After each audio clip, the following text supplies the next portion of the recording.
Yo, what's going on, everybody? This is Dillon Talk Sports. My name is Dillon. What we're going to be discussing today is, if you have not heard the NFL news pretty much circulating, or have not been around for the past like 4 or 5 months in the NFL scene, the New York Jets are pretty much the team that everybody has been talking about ever since Aaron Rodgers has came to New York. Like, when you look at this team, at one point last year they were, I believe, 6-3, 5-2 at one point, and everybody was looking at them saying, man, this actually is a pretty good team. They had a good defense. The offense was sluggish though. They ultimately finished the season 7-10, but everybody looked at this team and said, they are like a quarterback away from being something dangerous. So what have they done in this offseason? And the first thing I'm going to pretty much discuss now is Aaron Rodgers came to the team, but a whole lot more came to the team as well that we're going to discuss. By the end of this video, I'm going to be pretty much giving you guys my opinion on if I think this team is capable of winning a Super Bowl this year. But without further ado, if you're going to enjoy today's video, make sure you drop a like. Very much appreciate it if you do so. And without further ado, let's get into it.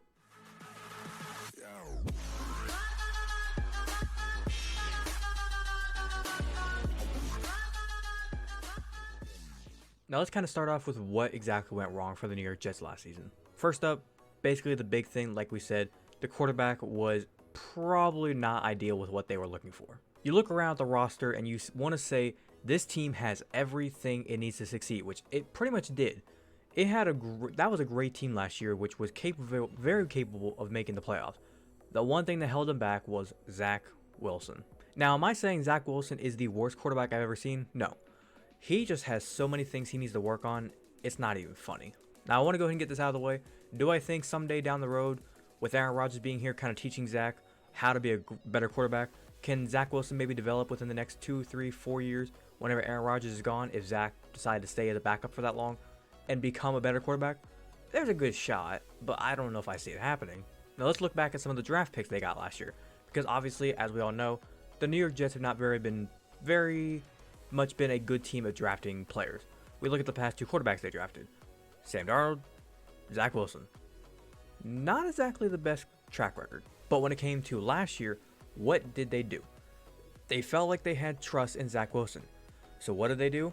They addressed every single need they needed to in the first round. And I mean every need. 3 first-round picks. I believe they started off with the 2, and they somehow ended up getting a 3rd one. First pick, they got Sauce Gardner.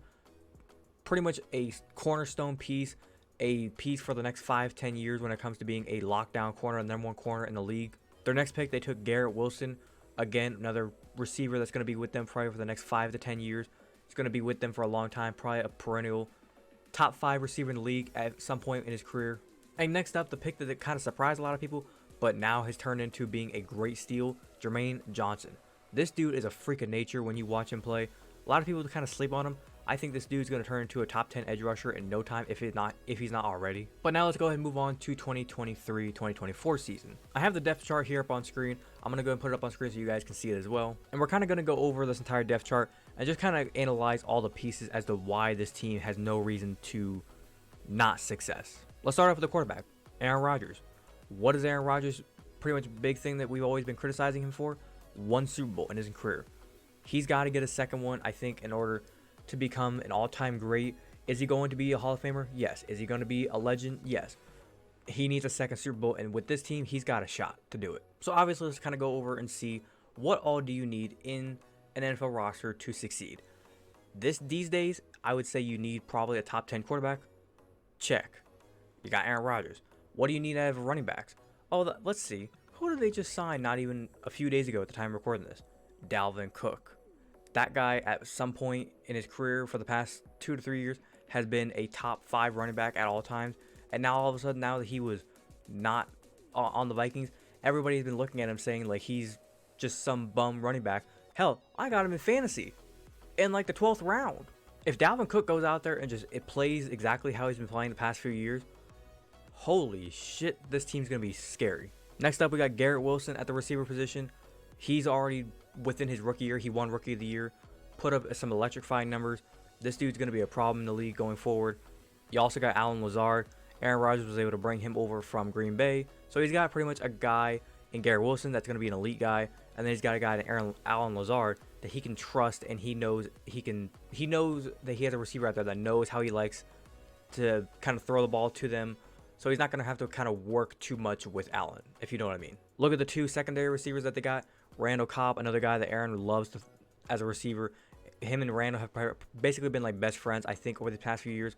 Aaron desperately wanted to get Randall Cobb back to Green Bay whenever that did happen last year. But now he brought him over to New York. And the other receiver, Mecole Hardman, he left the Kansas City Chiefs. Mecole Hardman is a speedy guy.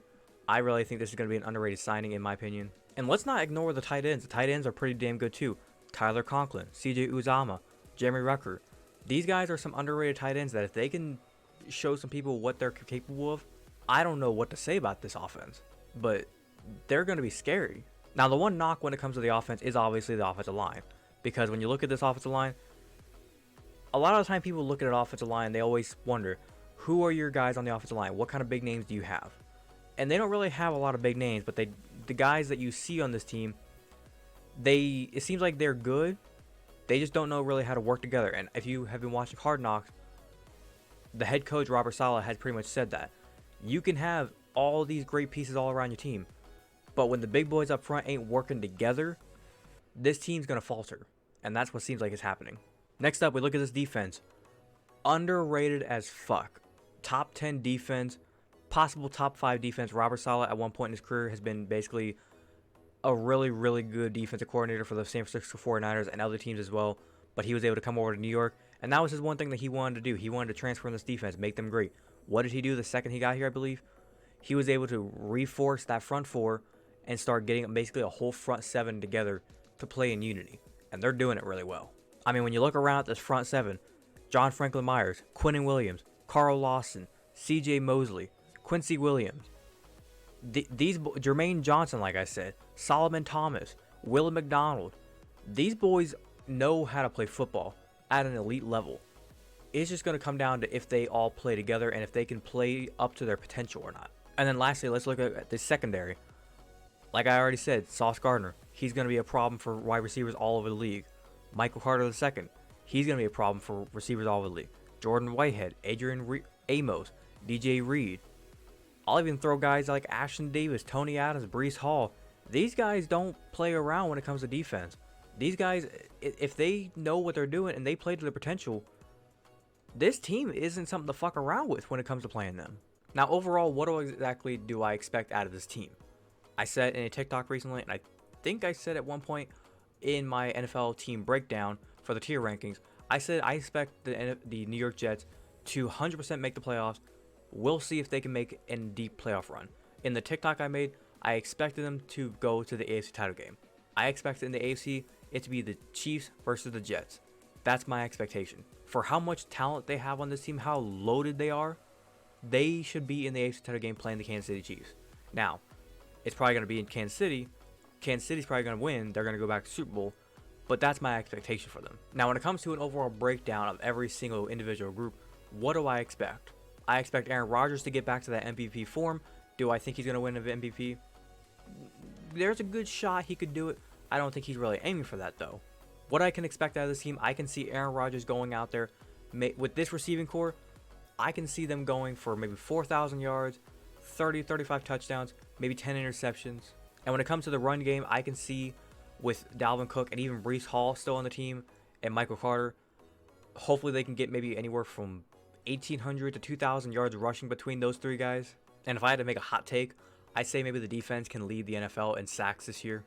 And maybe even get top 10 in interceptions. There's a good shot at that. But overall, like I said, looking at this roster, what exactly are their holes? Besides the offensive line, they don't have holes. Defense is loaded, secondary is loaded, front seven's loaded, the receivers are good, the running backs are good, quarterback's obviously good. It's just that offensive line. If they fix that offensive line, they can make some damage happen in the NFL. But other than that, that's all I got to discuss for today's video. Let me know your opinion down in the comments section down below.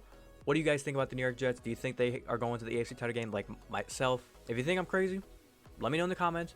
I'll be more than welcome to debate anything whenever it comes to this topic. If there was anything specific in the whole breakdown that you're questioning or wondering about, let me know. Like I said, comment it so I can kind of answer your questions if you have anything. If you went on to enjoy today's video, make sure you drop a like. It's always appreciated if you do so. It lets me know that you're enjoying the videos that I am posting here, and so I know what kind of content you are enjoying. If you're brand new here, make sure you subscribe. It's always appreciated if you do so.